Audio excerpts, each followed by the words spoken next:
Assalamualaikum warahmatullahi wabarakatuh. Perkenalkan, nama saya Rafani Rashid, peserta Latsar CPNS 2025 dari instansi Badan Nasional Pencarian dan Pertolongan, Unit Kerja Kantor Pencarian dan Pertolongan Kelas A Semarang, Angkatan 13, Kelompok 1 Sub A.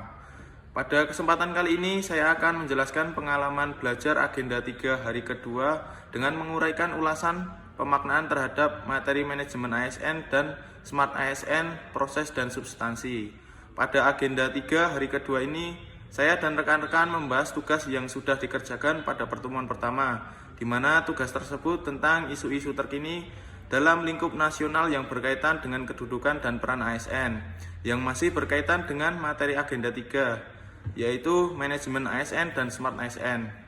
Pada hari kedua ini, kami para peserta diminta untuk menjelaskan terkait hasil analisis isu dari masing-masing kelompok dengan menghadirkan data, fakta yang relevan dan dampak jika isu tersebut tidak diselesaikan dan para pihak yang dapat terkena dampak. Untuk materi agenda 3 hari kedua masih sama, yaitu tentang tujuan manajemen ASN. Pada pembelajaran ini membekali peserta dengan pengetahuan tentang kedudukan dan peran ASN untuk mendukung terwujudnya smart governance sesuai dengan ketentuan peraturan perundang-undangan untuk menjalankan fungsi ASN sebagai pelaksana kebijakan publik, pelayan publik, dan perekat dan pemersatu bangsa, sehingga mampu memberikan dukungan mengelola tantangan dan masalah dalam mendukung pelaksanaan tugas jabatannya dengan menggunakan perspektif smart ASN. Yang kedua, kedudukan dan jenis ASN berdasarkan Undang-Undang Nomor 5 Tahun 2014. Kemudian yang ketiga, fungsi dan tugas serta peran ASN. Kemudian yang keempat, hak ASN, baik dari PNS maupun PPPK.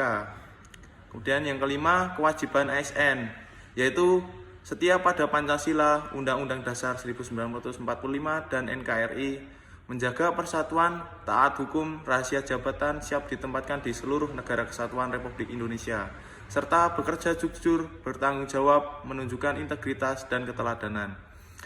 Yang keenam, kode etik dan perilaku ASN, melayani dengan hormat, sopan, jujur, disiplin, dan berintegritas, tidak menyalahgunakan jabatan atau informasi, dan menghindari konflik kepentingan, serta menggunakan aset negara secara efektif dan efisien. Kemudian yang ketujuh, sistem merit, pengelolaan ASN berbasis kualifikasi, kompetensi, dan kinerja, manfaat bagi organisasi, pegawai tepat, akuntabilitas meningkat, manfaat bagi pegawai, keadilan karir, kesempatan pengembangan diri, serta pengawasan oleh Komisi ASN dan Kemenpan RB. Inti dan kesimpulannya, untuk manajemen ASN adalah pengelolaan sumber daya manusia aparatur negara agar profesional, berintegritas, bebas dari KKN dan intervensi politik dengan penerapan sistem merit guna mewujudkan birokrasi kelas dunia. Kemudian untuk materi Smart ASN menjadi dasar dari Smart Governance. Literasi digital adalah sebuah pengetahuan, kecakapan untuk menggunakan media digitalisasi termasuk alat-alat komunikasi yang modern atau jaringan internet dalam menemukan, mengerjakan, mengevaluasi, menggunakan informasi, membuat informasi, dan memanfaatkannya secara bijak, cerdas, cermat, tepat, dan tentunya patuh hukum dan aturan dalam rangka membina komunikasi dan interaksi positif dalam kehidupan sehari-hari. Literasi digital menjadi kata kunci dalam upaya membangun komunikasi di era digital. Konsep literasi digital dapat diartikan beragam, tetapi secara sederhana dapat dikatakan sebagai kemampuan yang dibutuhkan oleh setiap orang untuk dapat hidup, belajar, dan bekerja dalam masyarakat digital.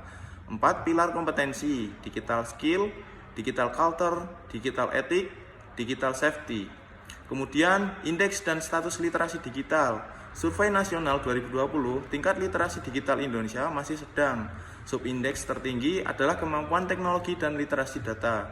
Yang keempat, etika dan budaya digital. Etika digital, self-control, menghargai perbedaan, menggunakan media secara positif. Isu utama yang sering terjadi adalah hoaks, ujaran kebencian, pornografi, cyberbullying, penipuan digital. Kemudian untuk implementasi literasi digital, kecakapan sangat penting untuk memilah informasi. Kemudian aman bertransaksi online, e-wallet, marketplace, dan proteksi data. Dan Ada pula mengelola jejak digital dan melindungi data pribadi.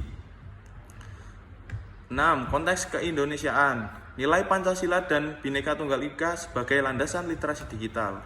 Literasi digital mendukung partisipasi budaya, pelestarian seni melalui ruang digital, kolaborasi budaya virtual, cinta produk lokal. Kesimpulannya, literasi digital bagi ASN bukan hanya kemampuan teknis, tetapi juga pemahaman budaya, etika, keamanan, serta tanggung jawab sosial. ASN perlu menjadi teladan dalam berinteraksi sehat di ruang digital, mendukung transformasi digital nasional, serta menjunjung nilai Pancasila dan kebinekaan dalam era digital.